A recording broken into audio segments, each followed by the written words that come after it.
Hello दोस्तों। आज है 15 मार्च 2024। आज अपन 15 मार्च 2024 करंट अफेयर्स का रिवीजन करते हैं।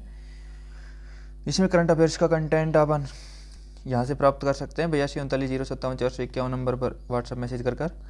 और आज का पहला सवाल था, मानव विकास सूचकांक HDI 2022 इसको जारी किया है UNDP ने, और UNDP का हेडक्वार्टर न्यूयॉर्क में है।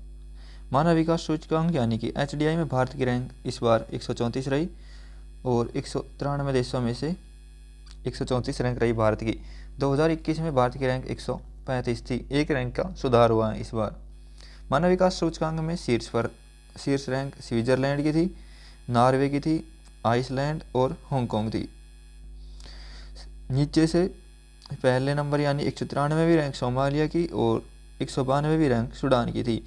भारत का स्कोर इस बार 0.644 रहा।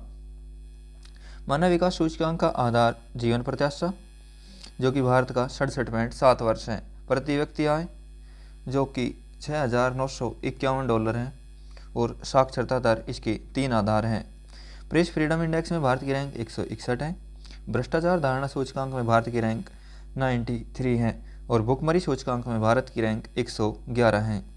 सवाल नंबर 2, समुद्री सुरक्षा बेल्ट 2024 यह एक नौसेना का अभ्यास था। यह त्रिपक्षीय अभ्यास था जिसमें चीन, ईरान और रूस ने भाग लिया।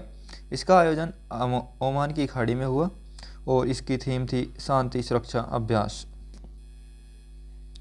दोस्ती अभ्यास यह भी एक त्रिपक्षीय अभ्यास है। इसमें भारत, श्रीलंका और मालदीव भाग लिया और आयोजन इसका मालदीव में हुआ था। अयुत्या अभ्यास ये भारत और थाईलैंड के बीच हुआ एक था, और इक्वेरियन अभ्यास भारत और मालदीव के बीच हुआ। हरिमो शक्ति अभ्यास भारत और मलेशिया के बीच हुआ। सवाल नंबर 3, UNDP लैंगिक असमानता सूचकांक 2022 इसको जारी करता UNDP था, और भारत की रैंक इसमें 108वीं रही 193 देशों में। 2021 में भारत की रैंक 122 रैंक थी। भारत का स्कोर इसमें 0.437 रहा।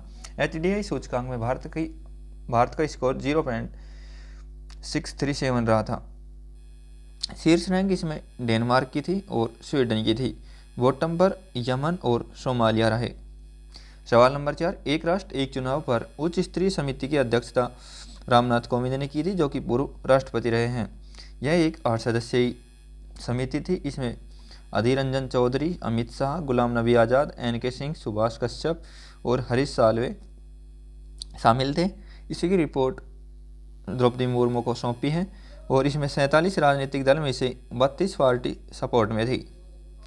एक राष्ट्र एक चुनाव लागू होना चाहिए 2029 से इस रिपोर्ट में कहा गया, और यह रिपोर्ट एक राष्ट्र एक चुनाव 2009 में हो। पहले चरण में लोकसभा और विधानसभा के चुनाव हो, और दूसरा चरण 100 दिन के बाद हो, जिसमें पंचायत और नगर पालिका के चुनाव हो। सवाल नंबर 5 था आज का, PM सूरज पोर्टल लॉन्च PM मोदी ने किया है। यह वंचित वर्गों को क्रेडिट कार्ड सहायता प्रदान करने के लिए लॉन्च किया गया है। PM सूरज पोर्टल सामाजिक न्याय एवं अधिकारिता मंत्रालय के अधीन यह पोर्टल लॉन्च किया गया। टैगलाइन थी वंचितों को वरीयता। सूरज का इसमें अर्थ निकाला गया सामाजिक उत्थान और रोजगार आधार जन कल्याण। सवाल नंबर 6, ई-मोबिलिटी योजना यह एक केंद्र सरकार की योजना है। केंद्र सरकार की यह योजना है ई-मोबिलिटी योजना। इलेक्ट्रिक वाहनों को बढ़ावा देने के लिए इस योजना को प्रारंभ किया गया। इस योजना को प्रारंभ भारी उद्योग मंत्रालय के द्वारा शुरू किया गया, और भारी उद्योग मंत्रालय के मंत्री महेंद्र नाथ पांडे हैं। इसमें 500 करोड़ रुपए का फंड दिया गया। दोपहिया वाहन पर 10,000 रुपये की सब्सिडी और तिपहिया वाहन पर 25,000 से 50,000 रुपये तक की सब्सिडी दी जाएगी। ई मोबिलिटी योजना रिप्लेस करेगी फेम सेकंड योजना को। फेम सेकंड योजना मार्च 2024 में समाप्त हो रही थी। सवाल नंबर 7, अग्रय और अक्षय यह है एंटी सबमरीन वॉरशिप अर्थात पनडुब्बी रोधी युद्धपोत। यह 5वें क्रम का पनडुब्बी रोधी युद्धपोत है, और यह अक्षय 6ठा पनडुब्बी रोधी युद्धपोत है। इसका निर्माण garden rich shipbuilders limited Kolkata में किया गया, और पनडुब्बी रोधी युद्धपोत पहला INS अर्नाला था। अभ्यास यह एक एरियल टारगेट व्हीकल है। वर्णास्तर ये हैवीवेट टॉर्पीडो हैं, और निराक्षरी समुद्री बारूदी सुरंग का पता लगाने हेतु निराक्षी को लॉन्च किया गया था। सवाल आज का 8वां सवाल था, विश्व किडनी दिवस जो 14 मार्च को मनाया जाता है, और इसकी थीम थी सभी के लिए किडनी स्वास्थ्य।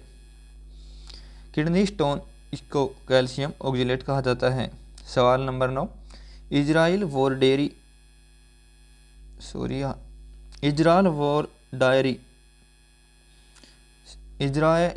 डायरी पुस्तक के लेखक विशाल पांडे थे और इसको लॉन्च अनुराग ठाकुर ने किया। इजराइल हमास संघर्ष इसमें लिखा गया है।